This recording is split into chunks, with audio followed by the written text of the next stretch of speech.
प्रियंका की शादी सहारनपुर के एक शहर में ध्रुव से हो जाती है। प्रियंका एक इंटीरियर डिजाइनर होती है और उसका अपना एक बिजनेस होता है। ध्रुव का घर बहुत ही साधारण सा दिखता है। उनके घर में हर चीज पुरानी और घर के हिसाब से बिल्कुल अलग होती है। प्रियंका को लगता है कि वो इस घर को बहुत ही सुंदर बना सकती है।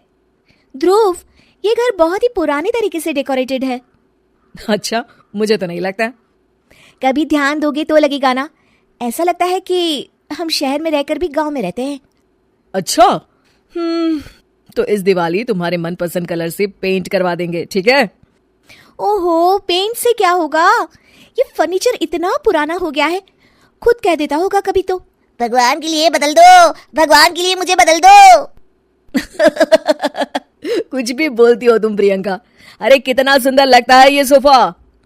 हाँ, साइज देखा है इस घर के फर्नीचर का। ऐसा लगता है घर नहीं गोडाउन है। मुझसे नहीं, मम्मी और पापा से बात कर लो इस बारे में।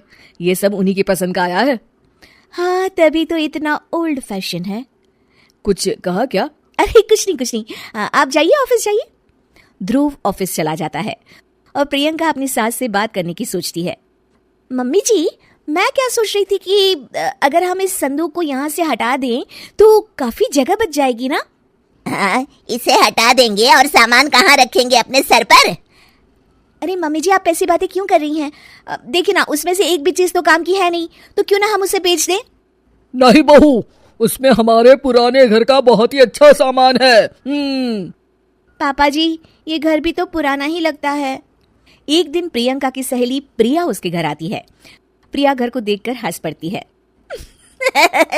इतनी अच्छी इंटीरियर डिजाइनर का ससुराल तो किसी पुराने म्यूजियम जैसा लगता है। क्या बताऊं, यहाँ तो किसी को फर्क ही नहीं पड़ता।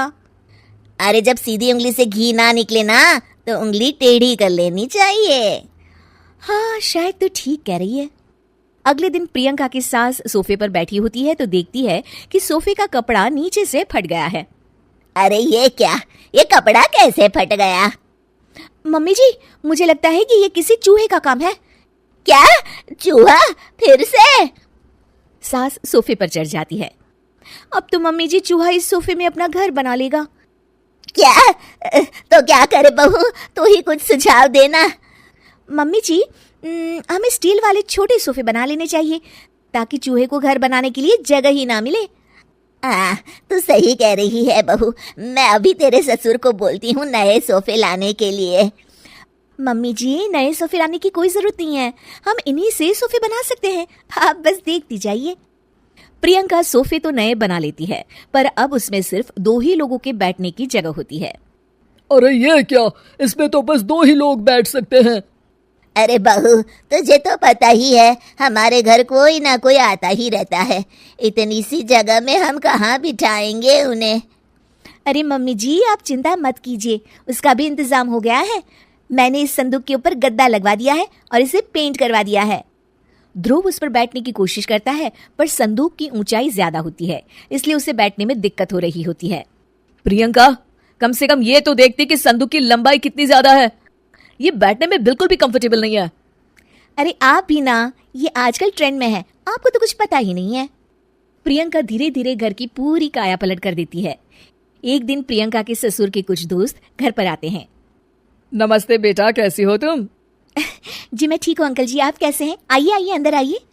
अरे घर तो बड़ा खाली खाली लग रहा है, कहीं घर तो खाली नहीं कर रहे ना आप लोग? अरे नहीं, ये तो हमारी बहू का कमाल है। तुम बैठो ना रमेश। रमेश को संदूक दिखता है और वो उस पर बैठने की कोशिश करता है और पीछे तक ना होने के कारण जैसे ही वो पीछे होता है गिर जाता है। अरे रमेश, तुम ठीक तो हो ना? हाँ, ठीक ही हूँ, बस आज तो बाल बच गया मैं। सब लोग गुस्से से प्रियंका की तरफ देखते हैं। अब रमेश अंकल को बैठना नहीं आता तो इसमें संदूक की क्या गलती है? नहीं बहू, गलती तो हमारी है जो तुझे घर का मेकओवर करने दिया। सही कह रहे हैं आप। बहू, तू हमारे घर को पहले जैसा ही बना दे। ठीक है, आप लोग गुस्से